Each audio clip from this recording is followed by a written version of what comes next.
Hi friends. ಈ ಭೂಯಾತ್ರೆಯಲ್ಲಿ ಯೇಸು ಕ್ರಿಸ್ತರು ಒಂದು ವಾಕ್ಯವನ್ನು ನೀಡಿದ್ದಾರೆ.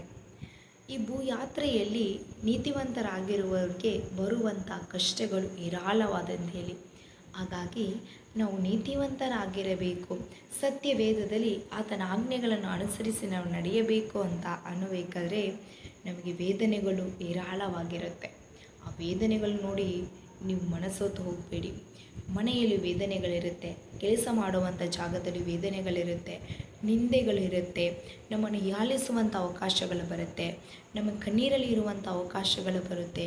ಆದರೆ ಅದನ್ನು ಯಾವುದನ್ನು ನೋಡಿ ನೀವು ಸೋತು ಹೋಗಬೇಡಿ. ಏಕೆಂದರೆ ಸತ್ಯವೇದದಲ್ಲಿ ಯೇಸು ಕ್ರಿಸ್ತರು ನಮಗೆ ವಾಗ್ದಾನ ಕೊಟ್ಟಿದ್ದಾರೆ, ನಾನೇ ನಿನ್ನ ಕಡೆಯವನಾಗಿದ್ದು ನಿನಗಾಗಿ ಯುದ್ಧ ಮಾಡುವೆನೆಂದು. ಹಾಗಾಗಿ ಈ ಭೂಯಾತ್ರೆಯಲ್ಲಿ ನಮಗೆ ಅನೇಕ ಯುದ್ಧಗಳು ಬರುತ್ತೆ.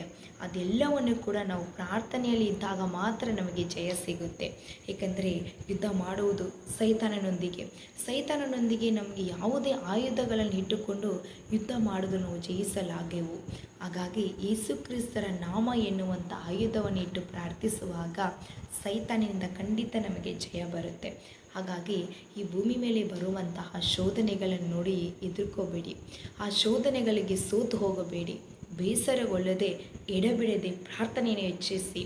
ಆ ಶೋಧನೆಗೆ ಬರುವಷ್ಟು ನಾವು ಪ್ರಾರ್ಥನೆಯನ್ನು ಹೆಚ್ಚಿಸುವಾಗ ಆ ಶೋಧನೆಗೆ 2ರಷ್ಟು ಆಶೀರ್ವಾದ ಯೇಸಪ್ಪ ನಮಗೆ ಕೊಡುತ್ತಾರೆ.